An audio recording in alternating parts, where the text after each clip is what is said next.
My name is Grace. I am 68 years old. I am standing in front of a mirror, holding an old, black pen. My hands are shaking. I gave my son my life, but he gave me a pen and a smile. He said it was to protect my health. I believed him, but he didn't want to save me. He wanted to sell me. Mark chose money over his own mother. I felt a deep, cold pain in my heart. I thought family was forever, but that day, I lost everything. I was all alone. I spent 40 years as a single mother. My husband died when Mark was just a baby. For 40 years, Mark was my whole world. Every single morning, I woke up at 5 o'clock. I worked hard to make our home a paradise. I ironed Mark's shirts until they were smooth and crisp. I cooked hot, delicious soup for him every day. I loved the smell of my life back then. I always smelled like fresh laundry, and the house smelled like warm, toasted bread. In the garden, my red roses were bright and beautiful. I felt so proud of my family. I thought my son was my hero. I gave him every piece of my heart. But then, everything changed. Mark married Jessica. She was young, but she was very lazy. She never touched a broom. She never cooked a single meal. She took my service for granted. Suddenly, I felt like a servant in my own home. Mark changed too. He became very quiet and moody. He was always stressed. I knew his business was in trouble. He had many debts, and the creditors were calling. Mark started to avoid my eyes. When I spoke, he looked at the floor. He never laughed with me anymore. At night, I sat alone in the dark kitchen. I heard them in their bedroom. They whispered for hours and hours. Their voices were low, sharp, and cold. I stood in the hallway, and my hands were shaking. I whispered to myself, "Why are they hiding things from me?" My chest felt tight. I knew a secret was growing in the dark. The sweet smell of roses was gone. Now, the house felt heavy and strange. One evening, Mark came to the kitchen. He looked at me with sad eyes. He held my hand gently. "Mother," he said softly, "I am worried about you. You are forgetting things. Your back hurts every day. I cannot see you suffer." I was surprised. I felt a warm wave of happiness. I thought he finally noticed my hard work. I whispered to myself, "He still cares about me." The next day, Mark did something special. He took me to a beautiful restaurant for dinner.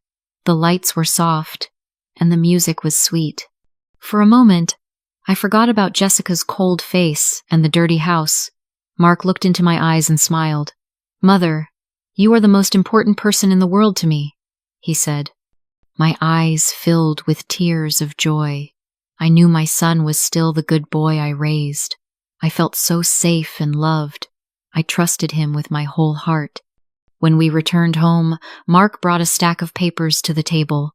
He did something I did not expect. He knelt on the floor beside my chair. He looked like a little boy again. "Mother, please sign these papers," he whispered. "It is for a special health insurance. I want you to have the best doctors. I want you to live a long, healthy life with us." My heart was full of love. He held the papers for me. His hand carefully covered the top part of the page. I did not see the words, "Deed of Gift." I only saw the line for my signature. I did not read the small letters. I did not ask questions. Why would I? He was my son. I picked up the pen. I signed my name on the last page. I thought I was protecting my future. I knew I was helping my son. I did not know he was about to stab me in the back. That night, I could not sleep because I was so happy. The next morning, I cleaned the house with a big smile. I polished the wooden table until it shined. I washed the floors. I looked at the walls of my beautiful home. I felt so lucky.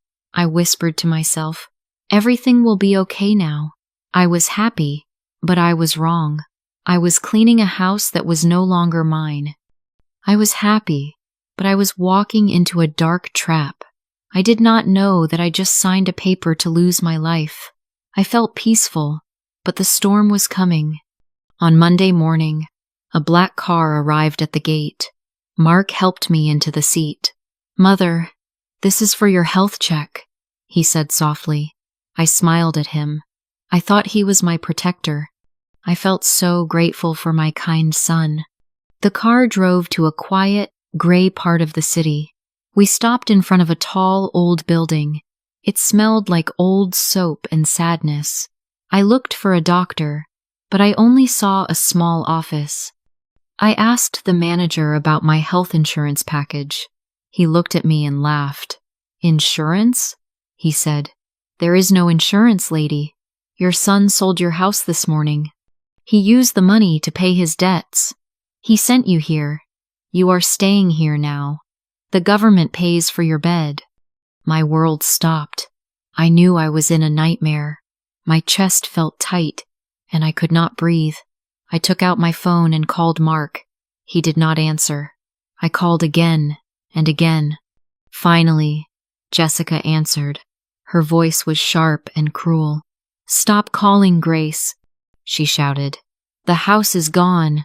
We paid our debts. We are starting our new life. Stay there and be happy. Don't call us again." Then the line went silent. I stood there, frozen. My hands were shaking. My small bag fell to the floor with a loud sound. I whispered to myself, how could he do this? I realized my own son stabbed me in the back. I looked at the dirty walls and the closed door. I had no home. I had no family. I was all alone. 2 days later, the heavy door of the hallway opened. Mark walked in. He carried 3 large plastic bags. They were full of my old, wrinkled clothes. I stood still. I did not move. I did not cry. My eyes were dry, but my heart felt like a heavy stone. I knew this was the final goodbye to my past. He did not look at me. His hands were shaking as he put the bags on the dirty floor. I felt a strange, heavy silence between us. I looked at his shirt. It was messy and very wrinkled. For 40 years, I made sure his clothes were perfect. Now, he looked like a stranger. I thought about all the mornings I woke up at 5 o'clock just for him. I whispered to myself, he is already losing himself without me. "Mark," I said softly. He stopped. He kept his head down. "Mark, did you have breakfast this morning?" I asked. He did not answer. "Who ironed that wrinkled shirt for you?" I asked again. "Mother, please. The debt was too big. I had no choice," he whispered. I took a deep breath. My hands were cold. I knew he was lying to himself. "You took the house to pay your debt to the bank," I said. "But tell me, Mark, who will pay for 40 years of my love? Who will pay for the life I gave you?" Mark looked up for 1 second. His eyes were red and full of shame. He looked like a scared boy, not a man. I felt a sharp pain, but I stayed still. I knew I could not protect him anymore. He had stabbed me in the back for money. He took my love for granted, and now it was gone. He turned around and ran. He did not say goodbye. He ran to his car and drove away fast. I stood there for a long time, in the quiet hallway. I felt the cold air on my skin. I thought about my red roses and my warm kitchen. I whispered to myself, I have lost everything. I sat on my small, hard bed. I knew my life as a servant was over. I felt empty, but also strange. I thought, maybe the pain is a door. I whispered to myself, I must be strong. I heard later what happened in their new life. Mark and Jessica moved to a fancy apartment in the city. It had tall glass walls and bright, white lights. It looked expensive, but it was very cold. Jessica used the extra money from the house to buy a fast car and many designer bags. She was happy, but Mark was not. I thought about our old home.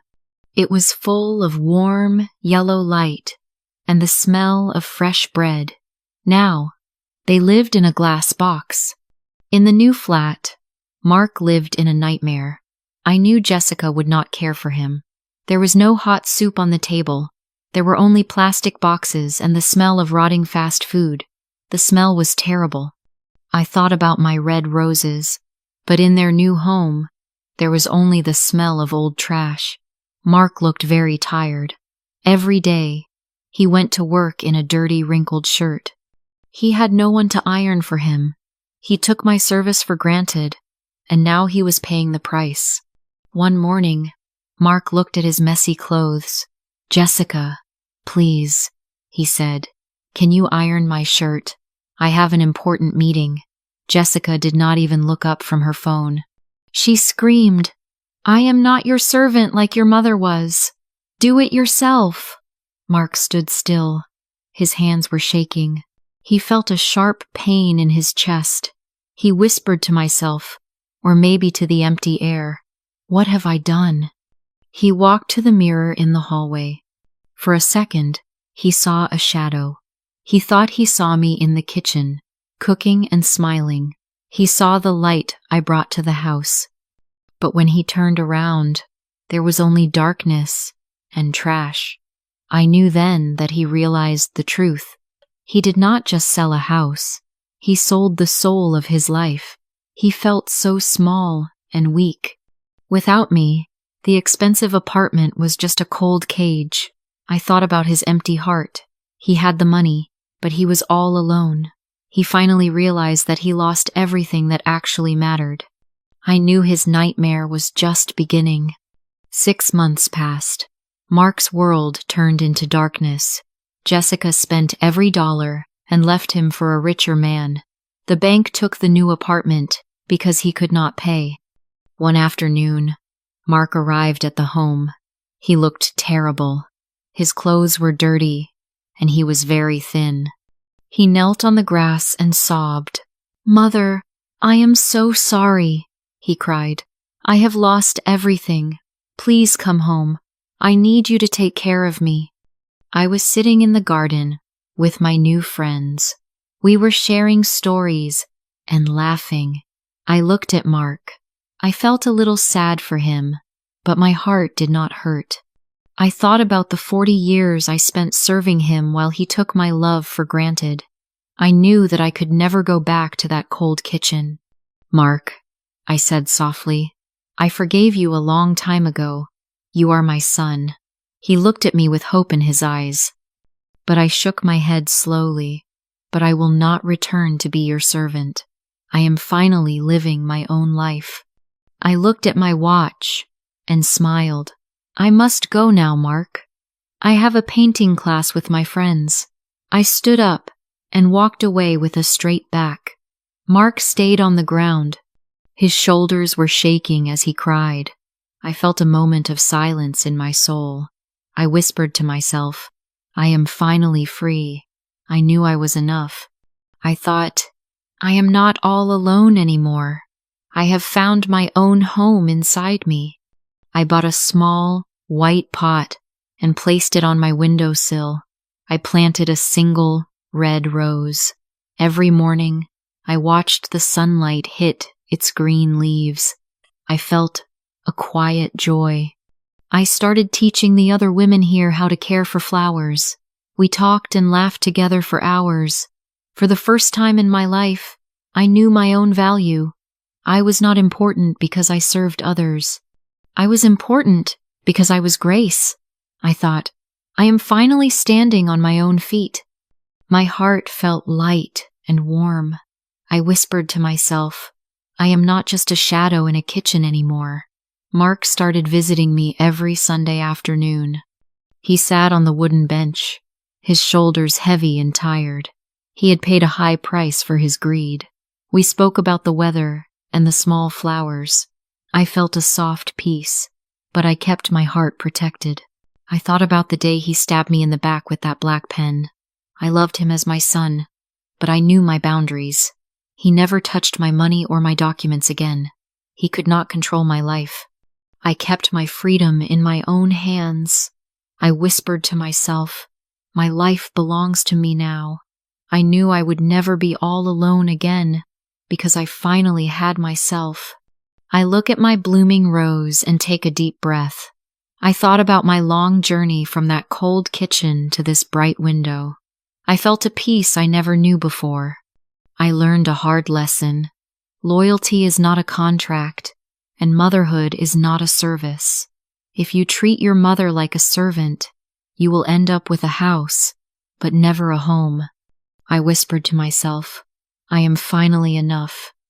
If you agree that Grace was brave to say no, type strong in the comments.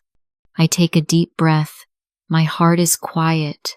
In our modern world, money often hides the face of love. My story is a warning for every parent. I thought love meant giving everything, but I knew later that respect is more important. First, never sign a document if you do not understand it, even if a family member asks you. Do not let them take your love for granted. Second, do not sacrifice your life until you lose your own voice. I whispered to myself for many years that my only job was to serve. I was wrong. Finally, true happiness comes when you learn to love yourself. I felt truly free only when I stood on my own feet. Your value is in the peace you find inside. Thank you for watching this story from Peak English Stories. What do you think? Would you forgive Mark if you were Grace? Comment yes if you agree. If not, share your thoughts below. Please like and subscribe to join Peak's family of stories. We love your support.